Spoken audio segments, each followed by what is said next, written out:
He is not a myth. He is coming and he will fight for us against Dajjal. We are ready. We will stand with him. This man is the final of the minor signs of Judgment Day.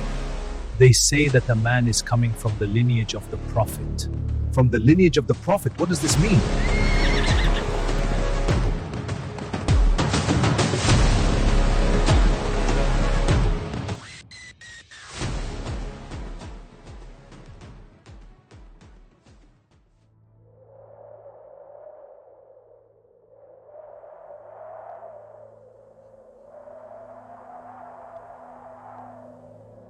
In these times, when injustice, oppression, and confusion seem to spread across the earth, many hearts turn toward hope.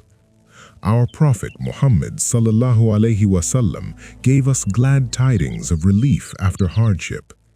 Among the most important of these glad tidings is the coming of a righteous leader from his own blessed lineage, a man named Muhammad ibn Abdullah, whom the people will call Al-Mahdi, the rightly guided one. He is not a myth or superstition. He is mentioned in over 20 authentic hadith, preserved in the most reliable collections, including Sunan Abu Dawud, which dedicates an entire chapter to him, and echoed in Tirmidhi and other books of Sunnah. The Mahdi will appear at the very end of times, when the world is filled with darkness and tyranny. He will fill it once again with justice, truth, and equity, just as it had been filled with injustice. This is not about speculation or false claimants. It is about what our Prophet truly foretold, to strengthen our iman, to give us hope in Allah's promise, and to remind us that no matter how dark the night becomes, dawn is coming. Our Prophet ﷺ predicted the coming of one man, and his name will be Muhammad ibn Abdullah, and he will be called by the people the rightly guided, which is the Mahdi. The world will be a very, very depressing place before the Mahdi appears. The earth will be full of injustice, and the Mahdi will come and fill it with justice and with truth. This man is the final of the minor signs of Judgment Day, that is the Mahdi. He will be a link, a bridge between the minor signs and the beginning of the major signs. The beginning of the major signs will be the coming of the Dajjal, that is the first of the 10 major signs. The Mahdi will be alive when the Dajjal comes. So the last of the minor signs and the first of the major signs will coincide with one another, and the Mahdi will see the coming of the Dajjal. He will fight the Dajjal, but will not be successful. Then the second of the major signs will come. That is Isa ibn Maryam. The Mahdi will still be alive at that time, and he will fight in the army of Isa. Eventually, Isa will be the one who kills the Dajjal. After that, there is no further mention of the Mahdi. What exactly is this concept of the Mahdi? Is it true, or is it superstition? Do we really believe in it? Are there authentic evidences, or is it something that people have just invented to misguide humanity? Before we begin, what exactly does the word Mahdi mean? The word Mahdi comes from Hidayah, or Huda, which means guidance. Mahdi means the one who is rightly guided. So Mahdi is also a name. Maybe one of you is called Mahdi. It's a name. Some of the Khulafa were called Mahdi. One of the famous Abbasid Khulafa, his father called him Al-Mahdi, meaning the rightly guided one. There is nothing wrong with the name. But in this context, Mahdi is a title, not merely a personal name. It means the one whom Allah subhanahu wa ta'ala has rightly guided. Where do we get the information about the Mahdi? The Quran has nothing directly or even indirectly about the Mahdi. There is no verse that even indirectly references the Mahdi himself. But we have over 20 authentic ahadith about the Mahdi. Some of them are in Bukhari and Muslim. The most famous book of hadith after Bukhari and Muslim, which is Sunan Abu Dawud, has an entire chapter called the Chapter of the Mahdi. He entitled a chapter, the Chapter of the Mahdi, and in it he has over a dozen different ahadith about the Mahdi.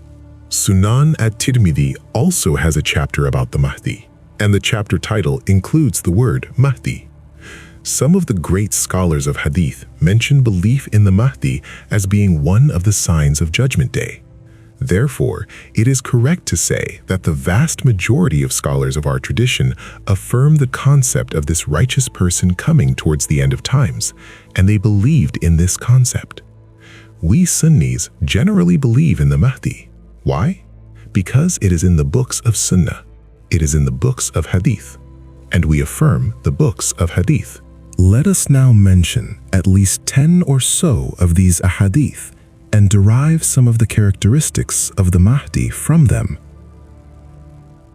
One of the most authentic hadiths about the Mahdi found in Sunan Abu Dawud is that the Prophet said, "If there was only one day left in this world, Allah would make that day longer so that a person from my family, from my descendants, will come, whose name is the same as mine, and whose father's name is the same as my father's, and he will fill the world with justice, just as it had been filled with injustice." From this hadith, we learn at least 4 things. The name of the Mahdi will be Muhammad ibn Abdullah. He will fill the world with justice as it had been filled with injustice. This will happen towards the end of times, because the hadith begins, "If there was only one day left." Another hadith in Sunan Abu Dawud states, "The Mahdi is from my family, from the progeny of Fatima." Fatima radiallahu anha had 2 sons, Al-Hassan and Al-Hussein. So the Mahdi will be from the line of Al-Hassan and Al-Hussein. There is no explicit authentic statement from the Prophet sallallahu alaihi wasallam specifying which of the 2. However, there is a narration that Abu Dawud brings through an isnad that he accepts, in which Ali ibn Abi Talib looked at his son Al-Hassan and said, "This son of mine is a leader," as the Prophet sallallahu alaihi wasallam called him a leader.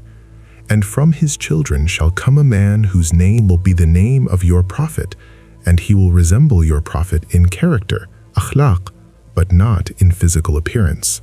The majority of our scholars, including Ibn al-Qayyim, hold that the Mahdi will be from the progeny of Al-Hasan ibn Ali. This is one point of difference with the non-Sunni group, who hold that he is from the progeny of Al-Hussein and await their 12th Imam, whom they call the Mahdi. Another authentic hadith in Abu Dawud describes physical characteristics. "The Mahdi is from us, Ahlul al-Bayt. He will have a broad, wide forehead and an aquiline, prominent, curved nose." Another famous hadith states, "Allah will rectify him, make him righteous in one single night." Our scholars explain this to mean that the Mahdi will grow up as an ordinary person, perhaps even below average in religious practice, and then in one night, Allah will change him completely and make him righteous. This gives hope to every sinner among us. If Allah can transform even the future Mahdi in one night, then He can transform any one of us. Another important hadith in Abu Dawud: "The earth will be filled with injustice and tyranny, and then the Mahdi will come and fill it with justice and truth."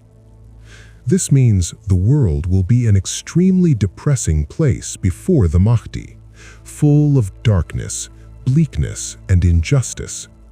Yet in that very darkness, Allah will send light for the Ummah, someone who will unite the Muslims and return justice to the earth. The Mahdi will be from Medina. He will be Madani by upbringing. Then, due to political circumstances and threats against his life, he will flee from Medina to Mecca. A hadith in Abu Dawood states, "A man will flee from Medina, rushing towards Mecca. The people will come to him even though he does not want them to, and they will force him to accept the bay'ah, and he will be reluctant to accept it. Anyone who stands up and claims, 'I am the Mahdi, come give me bay'ah,' is lying, according to this text. The true Mahdi will not want the position. The people will impose it on him against his initial wishes. When the rulers of that time realize he is a threat, they will send an army after him. He will seek sanctuary in the Haram of Mecca, where, according to Sharia, no one may harm him. Then, according to the famous hadith in Bukhari and Muslim, narrated by Aisha, an army will march to attack him at the Kaaba. When they reach the land of Al-Bayda, a flat open area between Mecca and Medina, Allah will cause the earth to swallow the entire army. When that sign occurs, the swallowing of the army, everyone will know this is indeed the Mahdi. Until that miraculous event happens, no one can legitimately claim to be the Mahdi. The Prophet ﷺ also said, "None shall attack the Kaaba except its own people." This is both a blessing, no non-Muslim army will ever attack Mecca, and a sadness, an army of Muslims will one day do so. The Mahdi will become the leader of the entire Muslim Ummah, something we have not seen since the early centuries of Islam. His rule is authentically reported to last 7 years. He will lead an army from Medina that will face the Romans at Dabiq, Syria, engage in a great battle, then proceed to conquer Constantinople, Istanbul. The exact meaning in our time remains unclear to the commentators, but the hadith is in Sahih Muslim. Another very famous Sahih hadith in Muslim, which does not use the word Mahdi explicitly, states that towards the end of time, Isa ibn Maryam will descend, and your Imam will be from among you. Isa will be asked to lead the prayer, but he will say, "No, the Iqamah was given for you, and he will pray behind one of you as an honor to this Ummah." That Imam who has the honor of leading Isa alayhi salam in prayer is understood by the scholars to be the Mahdi. In the time of the Mahdi, the Dajjal will appear. The Muslims under the Mahdi will fight the Dajjal but will not succeed in killing him. Eventually, Isa alayhi salam will descend in Damascus at the White Minaret, widely understood to be the White Minaret of the Umayyad Mosque. The Mahdi will offer to step aside and let Isa alayhi salam lead the prayer. Isa alayhi salam will refuse out of humility, and Isa alayhi salam will pray behind the Mahdi. After that event, the narrations no longer mention the Mahdi, and Allah knows best.